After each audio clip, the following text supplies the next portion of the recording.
सबा मेरा पर्स और चाबी दो। हिना, ये लो बेटा प्रसाद। ख्याल रखना, ठीक है।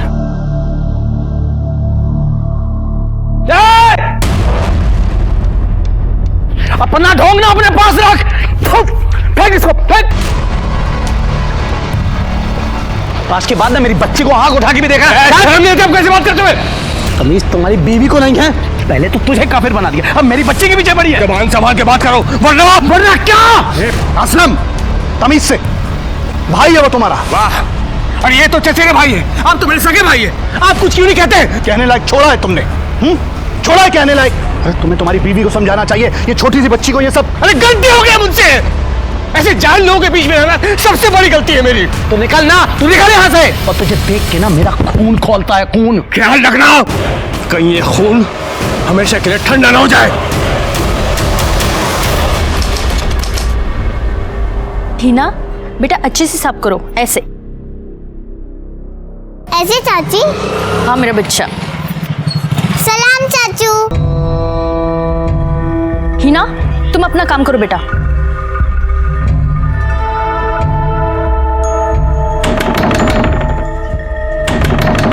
अरे आ रही हूँ बाबा। कितना टाइम लगाती हो तुम? किचन में थी ना, क्या कुछ भूले क्या? अरे मेरा बटुआ कहीं मिल नहीं रहा है, आधे रास्ते से आना पड़ा मुझे। तो यहीं कहीं होगा ना। देखो तुम ही देखो। हाँ भूल गया मैं।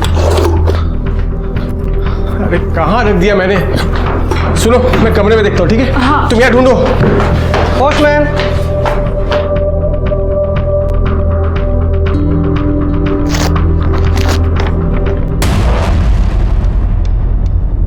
ज्योति, बटुआ घर में नहीं है, लगता किसी ने मार लिया। क्या हुआ? क्या ये? तुम्हारा डेथ सर्टिफिकेट।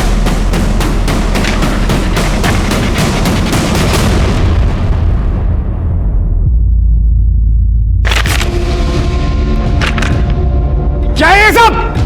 हाँ? किसने किया ये सब? मुझे डेथ सर्टिफिकेट भेज दो, मुझे। अल्लाह करे तुम सबको दोज़ख नसीब हो। छोड़ूंगा नहीं किसी को मैं, एक एक को देख लूंगा, छोड़ूंगा नहीं।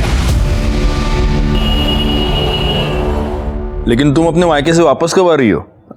मैं अपना ख्याल रख ही रहा हूँ। हाँ, लेकिन घर पे कोई होना चाहिए ना कट कट करने के लिए। आ जाओ अब जल्दी। चलो चलो, रखो phone. Bye bye bye bye.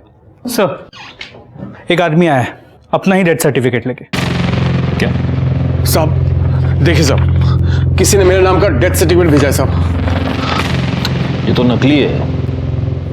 इस पे यहाँ पे एक स्टैंप होना चाहिए, वो स्टैंप नहीं है। और डेट देखो, 1 महीने बाद की डेट डाली है इस। साहब मैं जानता हूँ किसने किया साहब, ये ना उस मुजाहिद का काम है साहब। उसे कसम खाई हुई है साहब, मुझे चैन से जीने नहीं देगा। क्यों? ऐसी क्या दुश्मनी है उसकी तुम्हारे साथ? असलम भाई, हाँ? आप अंदर नहीं जा सकते हैं। अंदर नहीं जा सकते मतलब? मुजाहिर भाई ने मना किया है। क्या? आपको अंदर ना आने दो। छोड़। अरे समझा करिए। तू मुझे रोकेगा? अरे मना किया। क्या मजाक हो रहा है भाई? मुजाहिर भाई क्या मजाक है ये? मजाक नहीं, सच है। अब तू यहाँ काम नहीं कर सकता। क्या? मैंने मना किया था ना उस औरत से निकाह करने के लिए। अब तेरा मेरा कोई वास्ता नहीं, समझ में आया तेरे? चल निकल। ऐसे कैसे आप मुझे यहाँ आने से रोक सकते हैं? ये सब कुछ मैंने बनाया, मैंने। और इसमें पैसे मैंने लगाए हैं। जो तू काम करता था उसका मेहनताना मैंने तुझे दिया है, समझ में आया तेरे? चल चल निकल। मैं आपका नौकर नहीं हूँ, जितनी दुकान आपकी है ना उतनी मेरी है। बराबरी की बात करता है। चल चल निकल, बाहर निकाल इसको। चल। ये अच्छा नहीं कर रहा हूँ। अरे साहब हो रहा, बोल रहा हूँ मैं। चल चल बाहर। सब जब से मैंने ज्योति से निकाह किया, जबरदस्ती का पकड़ ले रहा मुझसे, और तो मेरा किससे बटुआ मार लिया साहब। तो उसकी कंप्लेंट लिखवाई है? नहीं सर, देखिए सर, पहले बटुआ फिर ये डेथ सर्टिफिकेट, ये हो क्या रहा साहब? सर ये माटुंगा पोस्ट ऑफिस से पोस्ट किया गया। साहब मैं कह रहा हूँ साहब, ये उस मुजाहिद का काम है साहब, ये उसका धमकी देने का तरीका है साहब, मैं बोल रहा हूँ। आपको लगता है आपकी जान को खतरा है? तो और क्या साहब? मतलब हो भी सकता है साहब। कंप्लेंट लिखवानी उसके खिलाफ? हाँ साहब। गायकवाड़, तकरार नोंदूंगे। जाइए जाइए। नमस्कार, मैं senior inspector Rajesh Jadhav, crime petrol Dastak के आज के इस भाग में आप सबका स्वागत करता हूं। मेरे पुलिस करियर में मैंने कई तरह के केसेस सॉल्व किए हैं, लेकिन ऐसा पहली बार हुआ था कि एक इंसान अपना ही डेथ सर्टिफिकेट लेके मेरे पास आया था। असलम बहुत ही परेशान था और परेशान होने की सारी वजहें उसके पास थी। क्या ये एक मजाक था या फिर एक धमकी या होने वाले अपराध की दस्तक? जब ये केस मेरे पास आया तब मैं नायगांव पुलिस स्टेशन में पोस्टेड था और इस केस को सुलझाने की जितनी कोशिश हम कर रहे थे ये केस उतना ही उलझता चला जा रहा था।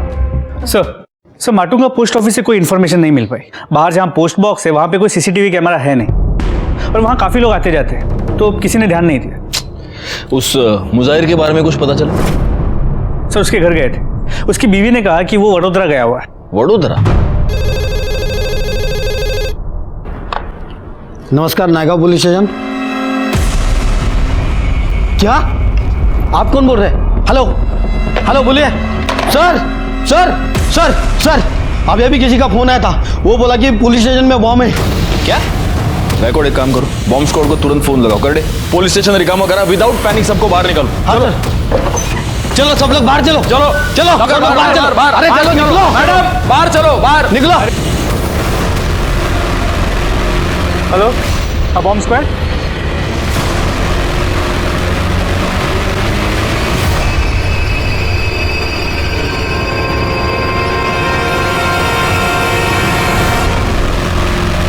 सर अंदर कोई बम नहीं है। Thank you. गायकवाड़, पता करो ये फोन किस नंबर से आया था।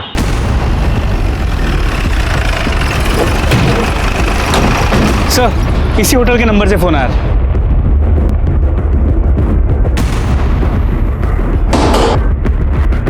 या काउंटर पे तुम बैठते हो?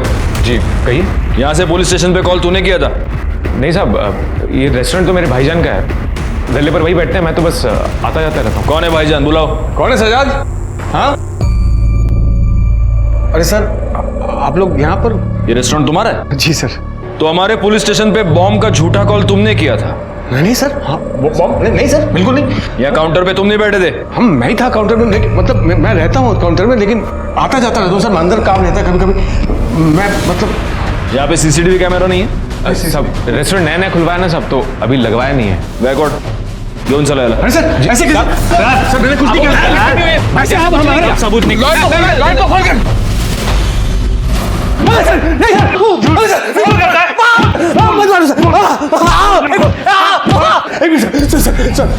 सर मैंने कुछ नहीं किया सर, अब मेरी बात का यकीन कीजिए, मैं रेस्टोरेंट में था जरूर, लेकिन मैं किचन के अंदर था सर, उसी बीच में कोई और आके किया होगा। सब मुजाहिर का शॉप आगे ही सब, जब मैं रेस्टोरेंट में के अंदर किचन में गया होगा सब, तो आकर कॉल किया होगा सब, मैं सच बोलता हूँ। तू बात बात पे मुजाहिर का नाम लेता है? हाँ, सबसे पहले तो अपना एक झूठा डेथ सर्टिफिकेट लेके हमारे पास आया, उसके बाद पुलिस स्टेशन में झूठा कॉल करता है कि इधर बॉम्ब है। हाँ, तेरे क्या हम क्या उल्लू लगते हैं क्या? गायकवाड़, इसको तब तक मारो जब तक ये सच ना बोले। मारो इसको। इसका छोटा भाई जमानत करवाने आया है। अगली बार पुलिस के साथ मस्करी नहीं, समझा ना? चलो निकलो।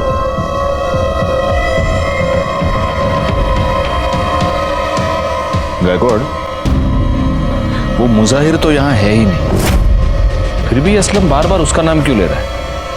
जरा कंफर्म करो वो मुजाहिर बाहर है या नहीं। अम्मी मैंने पूरा पार्ट प्लान कर लिया, अब मैं खेलने जाऊँ? ठीक है जाओ, पर जल्दी आना, ठीक है? सब आप? मुजाहिर, आपको बताया तो था कि वो बड़ोदरा गए हैं। हमें आपके घर की तलाशी लेनी है। आप ऐसी तलाशी नहीं ले सकते। सर्च वारंट और कर सब ले, पूरा घर चेक करो। सर सब क्या हुआ? भाभी देखिए ना, ये घर की तलाशी ले रहे हैं और बार बार इन्हीं के बारे में पूछ रहे हैं। सर वो घर में नहीं है। मुजाहिर का नंबर दो। नंबर क्या? बोलो नंबर। सर, मुजाहिर की बीवी का कहना है कि वो बड़ौदा गया है और जब परसों मुजाहिर का फोन स्विच ऑफ हुआ था उसकी मोबाइल की लोकेशन मुंबई की थी। बीवी कह रही है कि वो बड़ौदा गया है और मोबाइल की लोकेशन मुंबई में थी। कहीं सच में ये मुजाहिर असलम को फंसाने की कोशिश तो नहीं कर रहा?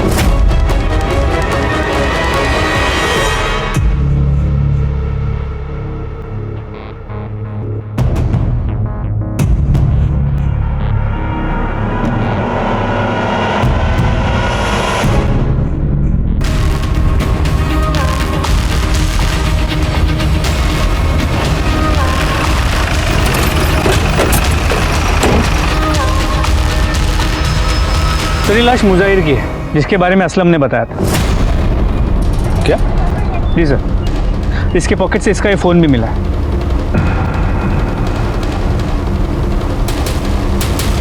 गला दबाकर मारा गया है और बॉडी की हालत देखकर ऐसा लग रहा है कि शायद 2-3 दिन हो गए। आसपास कुछ मिला?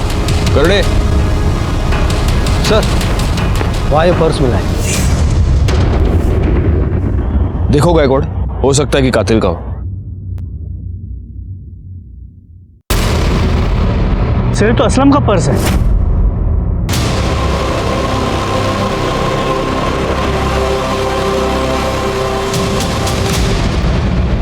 अरे वो सिवैया बनाई थी, हिना को बहुत पसंद है ना, इसलिए।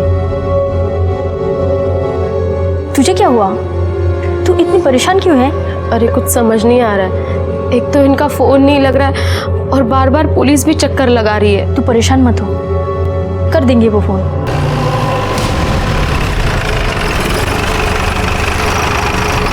बेटा चांद चाचा को बुला के लेके आ।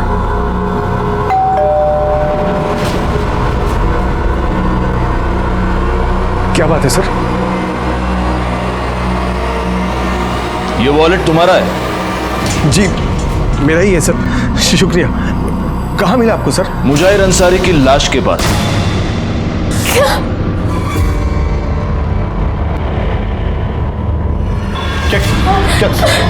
क्या मतलब इंस्पेक्टर साहब? मतलब यह है कि मुजाहिर अंसारी का मर्डर हो चुका है और इसका वॉलेट उसकी लाश के पास मिला। कौन सा लाया? सर मैंने कुछ नहीं किया सर। इन्होंने कुछ नहीं किया। भाईजान कुछ सच बोलो सर, मैं कुछ नहीं किया। चलो चलो चलो।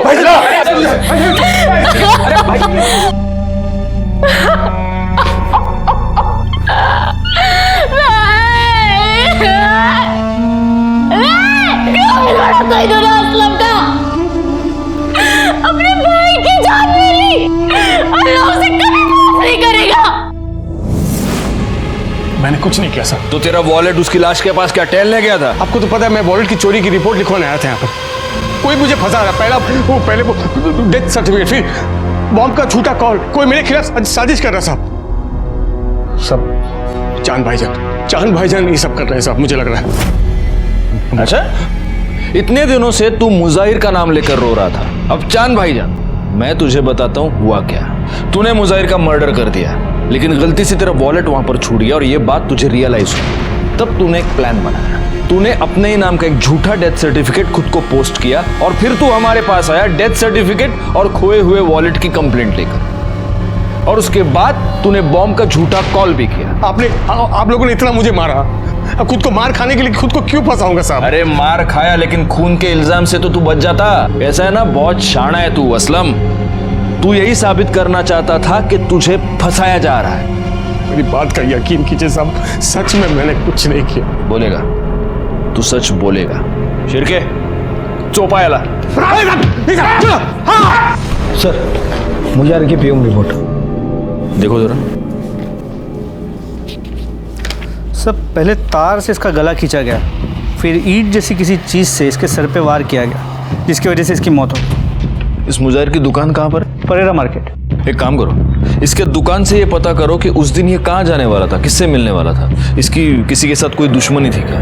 और एक और काम करो गायकवाड़, असलम और मुजाहिर दोनों की कॉल लोकेशन निकालो और उस चांद के बारे में भी पता करो। सर तुम्हारे साहब कहाँ हैं? कुछ बता कर नहीं गए साहब, बोले कि 10-12 दिनों के लिए कहीं जा रहा हूँ, तब तक दुकान संभाल लो। तुम्हारे मुजाहिर साहब और असलम, इन दोनों के बीच झगड़ा था ना? हाँ साहब, असलम भाईजान के साथ तो पंगा था ही, इधर चांद भाई के साथ भी कुछ सही नहीं चल रहा था। चांद के साथ? हाँ साहब, मुजाहिर भाई के जाने के 2 रोज पहले चांद भाई यहाँ पर आए थे।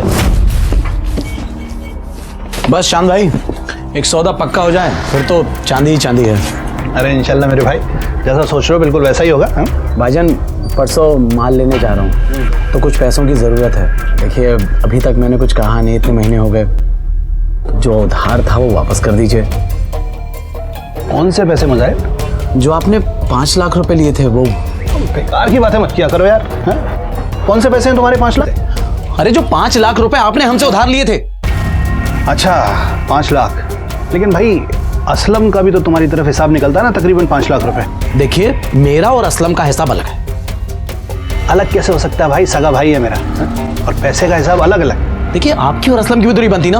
यहाँ देखो, सगा भाई है मेरा, खून का रिश्ता है, नहीं बनती से क्या मतलब।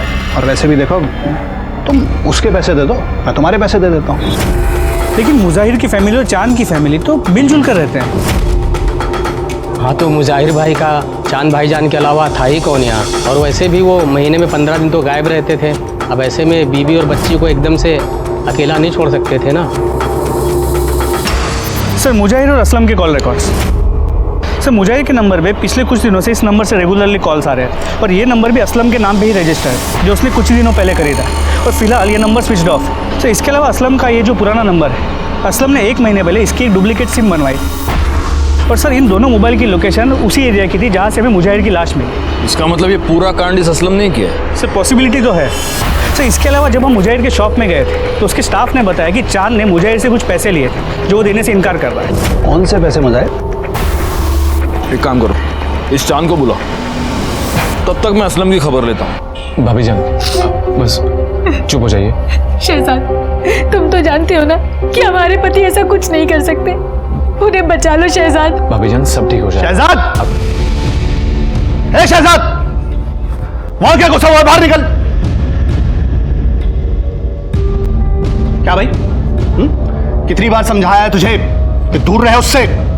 इस औरत का साया भी पड़ेगा ना हम पर तो पूरा का पूरा खानदान खत्म हो जाएगा हमारा। भाईजान बस भी कीजिए, इस वक्त तो आपको उनकी मदद करनी चाहिए। मुझे ज्यादा ज्ञान मत दे, मैं किसी कातिल की मदद नहीं कर सकता, चाहे वो मेरा भाई क्यों ना हो। असलम मेरा भी भाई है, आप उसकी मदद करें या ना करें मैं जरूर करूंगा। दिमाग खराब मत कर मेरा। हेलो,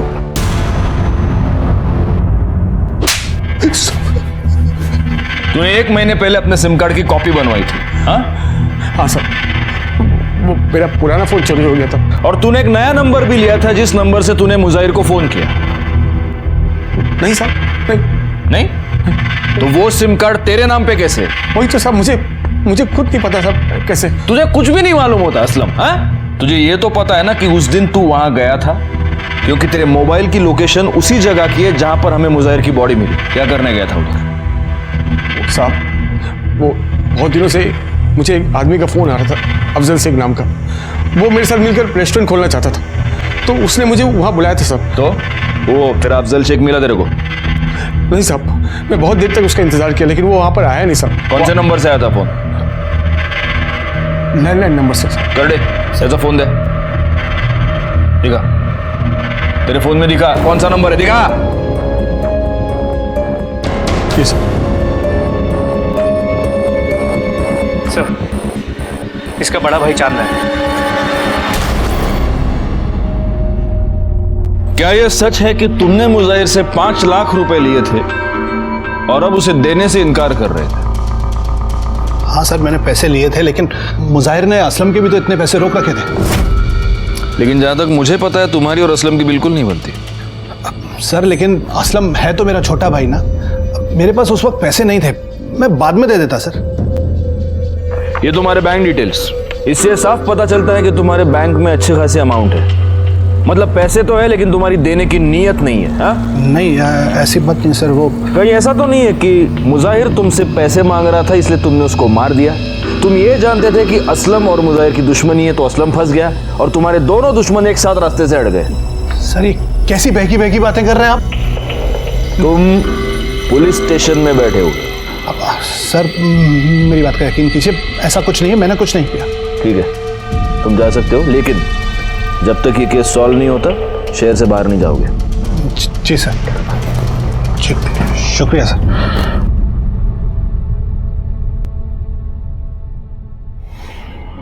सर असलम तो छोटा बवाल है, उसकी जमानत करवाने। सब ठीक हो जाएगा, आप ज्यादा सोचिए मत।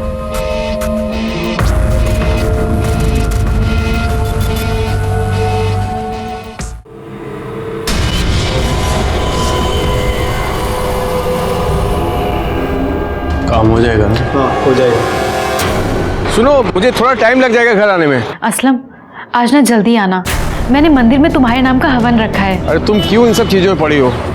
तुम देखो मेरी बात सुनो। अरे ऐसा कुछ नहीं है। मैंने कहा था ना किसी की बुरी नजर है तुम्हारे ऊपर। देखिए मैंने ही बुलाया आप लोगों को। कोई मारना चाहता है इन्हें और आप लोग ही इन्हीं पे शक कर रहे हैं। एक मिनट असलम, तुमने हमें वो जो लैंडलाइन नंबर दिया था वो अफजल शेख, वो तो माहिम के किसी पीसीओ का नंबर है। सब सच में मुझे कुछ नहीं पता। अब खुद देखिए, कोई मुझे मारना चाहता है। कैसे हुआ ये सब? साहब हॉस्पिटल के पास ही एक्सीडेंट हुआ। तो वो तो अल्लाह का शुक्र है साहब कि कोई आदमी समय रहते यहाँ पहुंचा गया। बहुत चोट तो नहीं लगी है तुम्हें? कहीं ऐसा तो नहीं कि खुद अपना एक्सीडेंट करवा लिया तुमने? सब अगर मैं मर जाता ना इस हादसे में, तब आपको यकीन होता कि कोई मेरे साथ खेल खेला। नहीं नहीं, अब वो तुम्हारा मुजाहिर तो रहा नहीं। तुम्हारे चांद भाईजान की तो हम तहकीकात कर ही रहे हैं। तो अब कोई और ऐसा है जिसके ऊपर तुम ब्लेम डाल सको? हाँ, मेरा पहला पति पवन मोरे, वही ये सब कर रहा है। तुम्हारा पहला पति? क्यों करेगा वो ऐसा? बहुत ही घटिया इंसान है वो सर। बहुत मारता था मुझे, बहुत पीटता था। गिड़गिड़ाई मैं उसके सामने कि मुझे मेरी बेटी के साथ जाने दे, लेकिन उसने कहा कि अगर चारू को अपने साथ लेके जाना है तो वो मुझे डिवोर्स नहीं देगा, और मैं उससे और मार नहीं खा सकती थी, इसीलिए डिवोर्स पेपर अपनी बेटी को छोड़ के और उससे छोड़ के मैं चली गई। उसके बाद उसने कभी तुमको परेशान किया? नहीं, 2 साल हो गए, हमारी कोई बात नहीं हुई। तो अब अचानक वो ये सब क्यों करने लगा? अगर वो नहीं कर रहा तो फिर कौन कर सकता है? कौन हमारा दुश्मन हो सकता है? उसका पुराना नंबर और पता लिखवा लो। बैकवर्ड इस पवन के बारे में पता करो। जहां पर असलम का एक्सीडेंट हुआ वहां का सीसीटीवी फुटेज निकालो और देखो इस पवन का इस सब के साथ कुछ कनेक्शन है क्या। पापा आराम से खींच रहा है। क्या तू हमेशा भूत बन के घूमती रहती है? हाँ, ख्याल रखा करना अपना। पापा मैं बड़ी हो गई हूँ, खुद से कर सकती। बहुत बड़ी हो गई ना तू। पवन मोरे जी कहिए। ज्योति को जानते हैं? हो, उसी ने भेजा ना आपको मेरी बेटी को लेने के लिए। वो मर भी जाएगी ना तो भी मैं मेरी बेटी को उसके पास नहीं भेजूंगा। बहुत मरने मारने की बातें करते हैं आप। कहीं सच में तो किसी को मार नहीं दिया? ज्योति के पति असलम पे मर्डर का इल्जाम है और हाल ही में उसका एक्सीडेंट भी हुआ, और ज्योति को लगता है कि ये सब आपने किया है या करवाया है। ओ, तो शादी कर ली उसने? अच्छा है, उसे मेरी तरफ से मुबारकबाद दीजिएगा। ज्योति ने हमें बताया है कि पहले आप उसे बहुत मारा पीटा करते थे। सर जानते नहीं आप उस औरत को, बहुत ऊंची चीज है वो। और वैसे भी क्या हो गया अगर पति ने कभी थप्पड़ मार दिया तो कौन सी बड़ी बात हो गई? बहुत बड़ी बात हो गई। चलिए हमारे साथ। देखिए साहब, मेरी बच्ची बीमार है, मैं आपके साथ कहीं नहीं जा सकता। वैसे मैं बहुत परेशान हूँ। आप ज्योति से जाके कहिए कोई नया तमाशा ना खड़ा करे। क्या हुआ तुम्हारी बेटी को? मुझे कैंसर हुआ है। नहीं बेटा, ऐसे नहीं कहते। कुछ नहीं होगा तुझे, कुछ नहीं होने दूंगा मैं तुझे। ये रही मेरी बेटी की रिपोर्ट्स। अपनी बच्ची को देखूं या उसकी बीमारी को, डॉक्टर, दवाई, हॉस्पिटल, घर, सब परेशान हो गया हूं मैं। देखिए सर, आप प्लीज यहां से जाइए। अगर आपको मेरे खिलाफ कोई भी सबूत मिले ना तो आप फोन कीजिएगा मुझे सामने से, मैं खुद आके मिलूंगा आपको।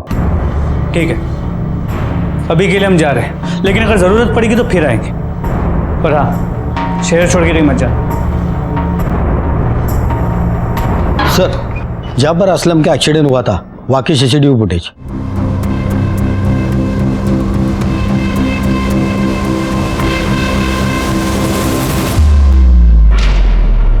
इसका मतलब इस गाड़ी वाले ने असलम को जानबूझकर ठोका है। कर दे, ये गाड़ी का नंबर ले लो और आरटीओ से पता करो ये गाड़ी है किसकी। सर मैं पवन से मिलकर आया और उसके बारे में उसके एरिया में पूछताछ भी की। ये पवन मोरे आदमी कैसा है? खूब किरकिर करतो साहब, तो छोटी छोटी बातों में पंगा लेता रहता है। उसका अपनी बेटी के साथ रिश्ता कैसा है? बेटी तो जान है उसकी। उसी बेटी के लिए यहाँ के बच्चों के साथ हमेशा लड़ता रहता है। वैसे वो काम क्या करता है? सर वो सॉफ्टवेयर इंजीनियर है और अंधेरी में उसका ऑफिस है। सर उसकी बेटी को कैंसर है, मैंने इस बात को डॉक्टर से क्रॉस चेक भी किया। हाँ, उसकी बेटी चारू को कैंसर है। उसका ट्रीटमेंट पिछले 1 महीने से मेरे पास ही चल रहा है। तो उसने कहा है कि अगर उसके खिलाफ कोई भी सबूत मिलता है वो खुद पुलिस स्टेशन आ जाएगा। अगर इस सब में उसकी इन्वॉल्वमेंट है तो सबूत तो जरूर मिलेगा, नजर रखना उस पर। सर, मैंने गाड़ी के बारे में आरटीओ से पता किया। वो गाड़ी किसी अमित की है। उसके घर जाके देखा तो वो घर में नहीं था और उसका फोन भी बंद आ रहा है। बैकवर्ड इसका नंबर सर्विलेंस पे डाल दो और जैसे ही ऑन हो उठा लो उसको।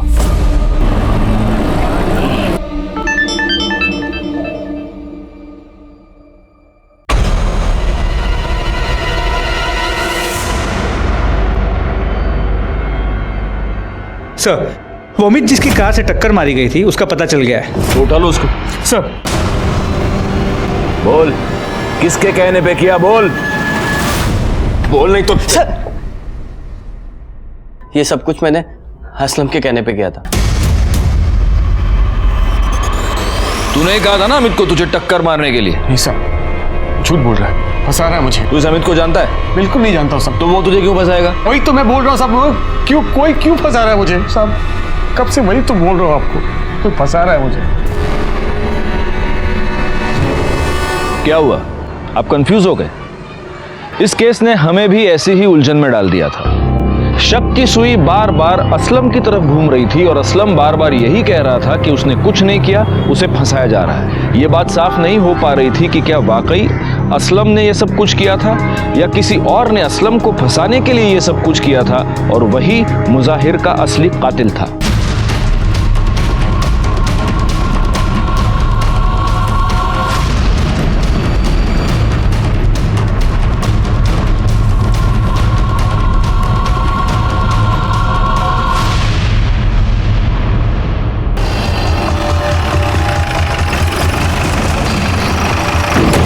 फोन तुमने किया था? जी सर। कहाँ है लाश? उधर सर।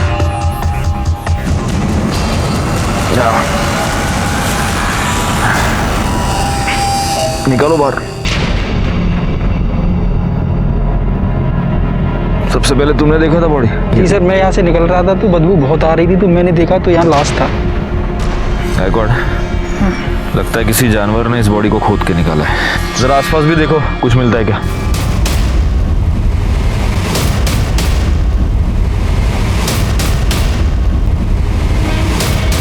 सर, जेबें खाली हैं। बॉडी बहुत बुरी तरह से डिकम्पोज हो चुकी है, लगता है 20-25 दिन हो गए। सर, ये मोबाइल मिला। लगता है ये फोन इसी का है, शायद इससे पता चल जाएगा कि ये है कौन।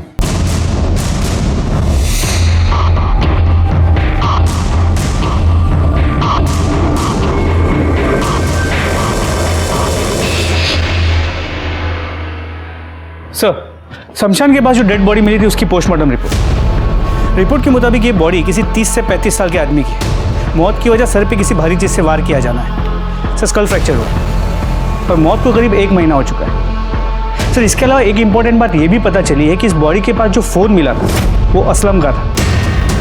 सर, ये वही फ़ोन है जो उसने कहा था कि चोरी हो गया और जिसके लिए उसने डुप्लीकेट सिम बनवाई थी। असलम का फ़ोन? जी सर। इससे तो अब ये क्लियर हो जाता है कि ये दोनों मर्डर असलम ने किए। गायकवाड़, जरा सोचने वाली बात है।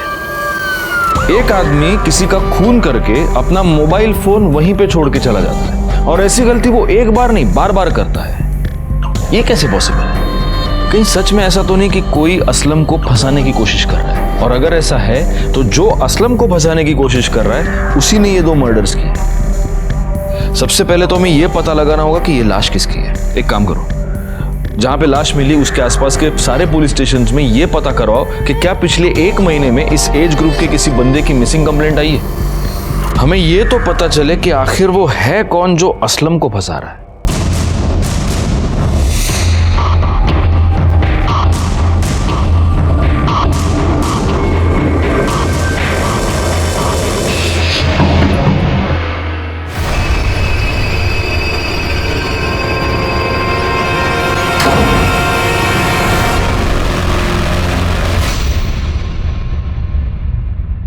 तुम्हें पुलिस ने छोड़ दिया?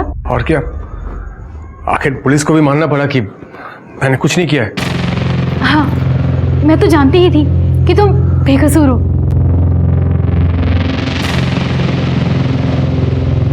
सर, आसपास के पुलिस स्टेशन से पता किया, 30 से 35 साल के आदमी की कुछ मिसिंग कंप्लेंट्स आई तो है।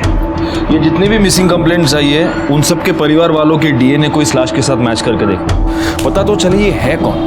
तो हमें ये भी पता चल पाएगा कि उसमें और मुजाहिर में क्या कॉमन है और ऐसा कौन सा आदमी है जो इन दोनों को मारकर असलम को फंसाना चाहता है। और एक काम करो, असलम के आसपास जितने भी लोग हैं उन सब के बारे में पता करो, उनके कॉल डिटेल्स, उनके सारे रिकॉर्ड्स मुझे चाहिए। वो जो भी है उसके चेहरे से अब नकाब उतरने वाला है।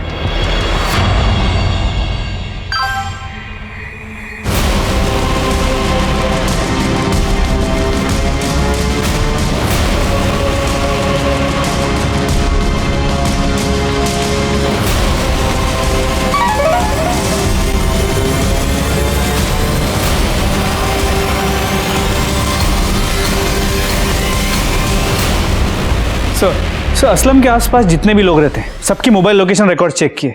सर जिस दिन हमें लाश मिली थी उसकी एक दिन पहले ज्योति की मोबाइल की लोकेशन उसी एरिया की। ज्योति वो वहां क्या करने गई थी? इस पूरे केस में हमारा ज्योति पर कभी ध्यान गया ही नहीं गायकवाड़। सर वो असलम के लिए इतनी परेशान रहती थी कि कभी ऐसे लगा ही नहीं। और सर समझ में ये नहीं आ रहा है कि वो ऐसा करेगी क्यों। ये तो अब हमें वही बताएगी। चलो सर ज्योति के न्यूड फोटो सर्कुलेट हो रही है, ये देखिए। क्या?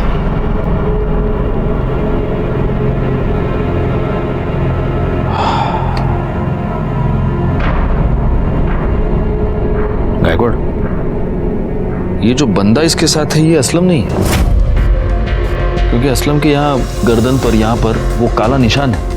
देखो इस बंदे के यहाँ तो से कुछ भी नहीं है। सब मतलब ज्योति का किसी के साथ कोई चक्कर चल रहा था और इसीलिए असलम को रास्ते से हटाने के लिए वो ये सब कर रही थी। और ये भी हो सकता है कि अब असलम वापस आ गया तो इस बंदे ने गुस्से में आकर ज्योति के फोटोग्राफ सर्कुलेट कर दिए। अब तो इस ज्योति से मिलना ही होगा। चलो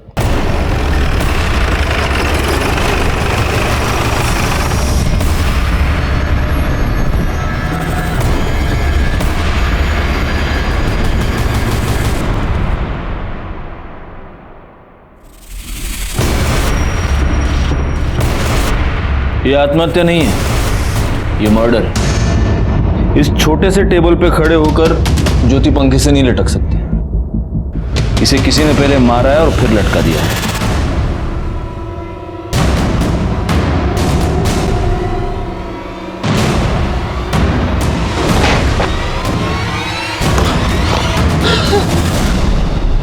ज्योति! ज्योति!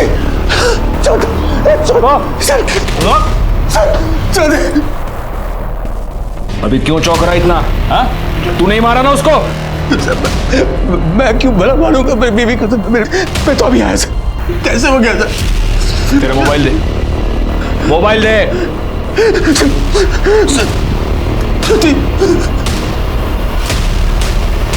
ये देख, इसलिए मारा तूने तेरी बीवी को। जो पहले 2 मर्डर्स हुए उसमें मुझे तुझ पर सिर्फ शक था, लेकिन यहां मुझे यकीन है कि ज्योति का मर्डर तूने ही किया है। मैं नहीं मारा सर, मैं तो अभी आया सर। और ये फोटोज मैंने पहले मैं देख चुका था सर। इसी सिलसिले में ज्योति से बात करने आया था यहाँ आकर। कैसे हो गया सर ये? गायकवाड़ घेऊन चला। ज्योति का मोबाइल कहाँ है? मुझे नहीं पता सर। मुझे सर मेरी बीवी मरी है सर। चला घेऊन जाला। सर मत कीजिए सर। घेऊन जा। सर मेरी बीवी सर। घेऊन जा। सर ऐसा कैसे कर सकते हैं आप लोग? गायकवाड़ बॉडी को पोस्टमार्टम के लिए भेज दो और पूरे घर की अच्छे से तलाशी लो। हो सर। सर ज्योति की पोस्टमार्टम रिपोर्ट। पहले उसे गला दबा के मारा गया और फिर उसकी बॉडी को टांग दिया गया था। तो उसके नाखूनों में किसी के स्किन फ्रैगमेंट्स मिले। उसका डीएनए असलम के साथ मैच करो और बाकी सबके कॉल रिकॉर्ड्स मुझे दोबारा ला कर दो। सर हमें ज्योति पर शक था और अब हमारे हाथ ज्योति की लाश लगी थी। एक के बाद एक ये तीसरा मर्डर था और इन तीनों मर्डर्स के साथ कहीं ना कहीं असलम जुड़ा हुआ था। जहां हमें दूसरे आदमी की डेड बॉडी मिली थी, उस शमशान के पास ज्योति का जाना इस बात की ओर इशारा कर रहा था कि उस कातिल से ज्योति मिली हुई थी। लेकिन अब उसकी हत्या के बाद इस बात को कंफर्म करना बहुत ही मुश्किल हो गया था। ये तेरी मोबाइल की लोकेशन डिटेल्स। हम तेरे घर पहुंचे उसके आधे घंटे पहले तू खुद अपने घर गया था या नहीं? क्या करने गया था? अपनी बीवी को मारने गया था ना? नहीं साहब, ज्योति का मुझे फोन आया था और वो बहुत परेशान लग रही थी तो मैं घर गया था उससे मिलने। क्या हुआ ज्योति? तू फोन पर इतनी परेशान क्यों लग रही थी? मैं तुम्हें कुछ बताना चाहती हूँ असलम। हाँ बोलो। मुझसे कुछ बहुत बड़ी गलती हो गई है, पता नहीं कैसे, इसलिए मैं तुम्हें बात बताना चाहती हूँ। हाँ बोलो ना ज्योति, क्या हुआ क्या है? हाँ 1 मिनट। हाँ बोलो। क्या? एक काम करो, तुम उसको रोको, मैं अभी आता हूँ। अभी आता हूँ मैं, ठीक है? ज्योति वो रेस्टोरेंट से फोन था, कोई कस्टमर हंगामा कर रहा है तो मुझे जाना पड़ेगा। मैं तुरंत वापस आ जाऊंगा, ठीक है? हाँ तुम ख्याल रखना अपना। जब मैं अपने रेस्टोरेंट के बाहर पहुंचा तो मुझे वो फोटोज मिले वो फोटो देख कर मैं बहुत गुस्सा हो गया। मैं घर वापस लौटा साहब। जैसे मैं घर पहुंचा तो आप लोग घर पर थे साहब। मैं उससे पूछ भी नहीं पाया साहब कि उसको क्या परेशानी थी साहब, उसने ऐसा क्यों किया, मैं पूछ नहीं पाया साहब। मुझे कुछ पता नहीं साहब, ये क्या हो रहा है मेरे साथ, क्यों हो रहा है, कौन कर रहा है साहब। सब कुछ मैं पता करना चाहता था साहब, ये सब कुछ पता करना चाहता, इसलिए मैंने वो जासूस को पैसे भी दिए साहब। काम हो जाएगा, हो जाएगा, लेकिन कुछ पता नहीं चला। ये सब तेरे बहाने हैं। तूने अपनी बीवी का मर्डर किया और अब तू कहानियां बना रहा है। सब बसों डेवायला सर, ज्योति की पोस्टमार्टम रिपोर्ट। पहले उसे गला दबा के मारा गया और फिर उसकी बॉडी को टांग दिया गया था। तो उसके नाखूनों में किसी के स्किन फ्रैगमेंट्स मिले। उसका डीएनए असलम के साथ मैच करो और बाकी सबके कॉल रिकॉर्ड्स मुझे दोबारा ला कर दो। सर, ज्योति के नाखूनों में जो स्किन के फ्रैगमेंट्स मिले थे उसके डीएनए रिपोर्ट। सर, रिपोर्ट के मुताबिक उसका डीएनए असलम के डीएनए के साथ करीब करीब 50% मैच होता है। मतलब ये जो कोई भी है असलम का फैमिली वाला है। और शायद मैं जानता हूं कि वो कौन है। कब से चल रहा था तुम दोनों का चक्कर? सब ज्योति भाभी मुझे शुरू से ही बहुत अच्छी लगती थी और शायद भाभी जान ये बात जानती थी और तभी वो मुझसे खुद मिलने आई। मैं अपने असलम को बहुत प्यार करती हूँ और ये सब मैं सिर्फ उसी के लिए कर रही हूँ। किसी और के ऊपर भरोसा कर नहीं सकती, सिर्फ एक तुम हो जिसके ऊपर मैं भरोसा कर सकती हूँ। ये सब आप क्या बोल रही हैं? वो सब मैं नहीं बता सकती, लेकिन बस इतना जान लो कि ये सब एक बार के लिए है। पूरा टाइम रोती रही, बोलती रही कि वो फिर से मुझसे कभी मिलने नहीं आएंगी। इसलिए तूने उसकी फोटो निकाली ताकि तू उसे ब्लैकमेल कर सके और उसे दोबारा बुला सके। सर फोटो मैंने नहीं निकाली साहब। झूठ बोल रहे हो तुम। तूने उसकी फोटो निकाली ताकि तू उसे ब्लैकमेल कर सके, लेकिन ज्योति नहीं मानी तो गुस्से में आकर तूने वो फोटो सर्कुलेट कर दी। लेकिन बाद में तुझे डर लगने लगा कि अगर ज्योति ने ये बोल दिया तो तू फंस जाएगा और इसलिए तूने ज्योति को मार डाला। ज्योति भाभी को मारना नहीं चाहता था साहब। अब बोल। चांद भाई बहुत नाराज थे। ठीक शहजाद, ये तो मर गई। भगवान, भाईजान ये क्या हो गया मुझसे? भाईजान मैंने जानबूझ के नहीं किया भाईजान। शहजाद खामोश, सोचना तो एक मिनट, कुछ नहीं होगा, कुछ नहीं होगा। क्यों मारा तूने ज्योति को? साहब अगर चांद भाईजान को पता चल जाता कि मेरा और भाभी जान का चक्कर चल रहा है तो साहब वो मुझे मार डालते। तो मुजाहिर को भी तूने ही मारा? नहीं साहब, मुजाहिर को मैंने नहीं मारा साहब, उसके बारे में मुझे कुछ नहीं पता। अच्छा, बैकवर्ड। ज्योति ये कह रही थी कि उसने जो भी किया अपने पति के लिए किया। ऐसा क्यों कह रही थी वो? ज्योति का फोन तेरे पास है? जी सर, पर सर मैंने उसका मोबाइल फॉर्मेट कर दिया। बैकवर्ड, इससे फोन ले लो और डेटा रिकवर करो, देखो उससे कुछ मिलता है क्या, और उस चांद को भी अरेस्ट करो। गाड़ी टकाला। उन्होंने कुछ नहीं किया है, छोड़ो।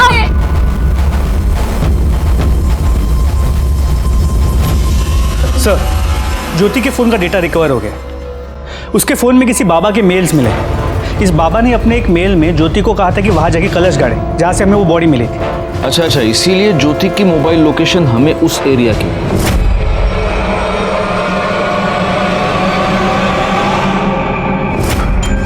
और जब ज्योति वहां से कलश गाड़ के निकली तब इसी आदमी ने उस गड़ी हुई लाश को थोड़ा सा बाहर निकाला होगा। लेकिन गायकवाड़, ज्योति इस बाबा को मिली कहां? सर, ज्योति को बाबा नहीं मिला, बल्कि बाबा ने ज्योति को ढूंढा था। पहला मेल इस बाबा ने भेजा। उसी ने ज्योति को किसी पराये मर्द के साथ संबंध बना के फोटो निकाल के भेजने के लिए कहा था। क्या? जी सर, और इन फोटोज को उस बाबा ने ही सर्कुलेट किया। उसने ज्योति से कहा था कि ऐसा करने से उसके पति के जो भी प्रॉब्लम्स हैं वो सब टल जाएंगे और उसकी बेटी की बीमारी भी ठीक हो जाएगी। एक मिनट, लेकिन इस बाबा को कैसे पता चला कि ज्योति की बेटी बीमार है? एक काम करो गायकवाड़, इस मेल का सोर्स ढूंढ निकालो। सर,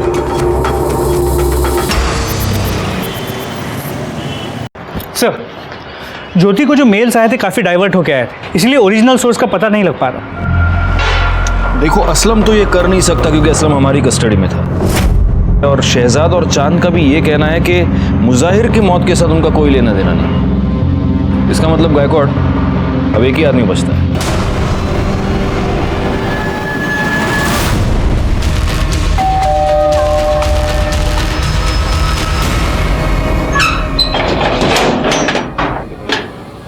आप लोग? सर्च वारंट गायकवाड़ करड़े कमाल लगा।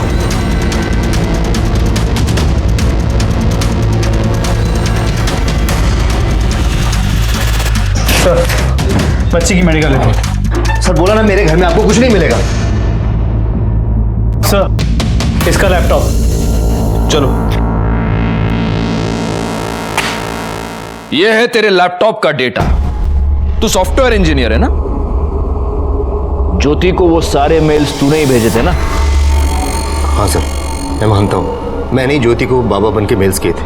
तेरी बेटी चारू, उसको कैंसर है ही नहीं। तूने हमसे भी झूठ बोला और डॉक्टर से भी, है ना? हमने लैब से पता कर लिया। हाँ सर मानता हूँ। तो अब ये भी मान ले कि ये सारे खून भी तूने किए। खून? नहीं सर, मैंने किसी का कोई खून नहीं किया। अजय करड़े घेऊन या। बोल रहे जानता है क्या इसको? हाँ सर, इसी आदमी ने मुझे पैसे दिए थे असलम को उड़ाने के लिए। नहीं सर, सच बता दो सर, सच बता दो सर। हाँ सर मैं मानता हूँ, मैंने ही असलम को फंसाने के लिए ये सब कुछ किया। सबसे पहले मैंने असलम का मोबाइल चोरी करवाया, फिर एक अनजान आदमी को गाड़ दिया और असलम का मोबाइल भी वहीं छोड़ दिया। उसकी लाश को मैंने ज़्यादा अंदर गाड़ा नहीं था, ऊपर ऊपर ही रखा था ताकि लोगों की उस पर नज़र पड़ जाए और असलम फंस जाए। लेकिन उस लाश की तो किसी ने खबर भी नहीं ली। फिर मैंने मुजाहिर को अपना टारगेट बनाया, जिसका असलम से पहले से ही झगड़ा चल रहा था। फिर असलम का पर्स चोरी करवा कर उसकी ID कार्ड से एक नया नंबर लिया और मुजाहिर को कॉल करके कपड़ों के बिजनेस के सिलसिले में एक जगह पर बुलाया और कहा कि बिजनेस के सिलसिले में वडोदरा जाना है, और वो मान भी गया। बड़ौदा के लिए ये कौन सी रोड है? क्या हुआ पवन भाई? गाड़ी पंचर हो गई। पंचर? मैंने आप लोगों को असलम के रेस्टोरेंट से फोन करके बोला आपके पुलिस स्टेशन में बॉम्ब है। ये सब क्यों किया तूने? ज्योति के लिए। अब अकेले जिंदगी कट नहीं रही थी मुझसे। दूसरी शादी करने की कोशिश की लेकिन नहीं हुई। अकेला बाप कब तक एक बच्ची को संभालेगा?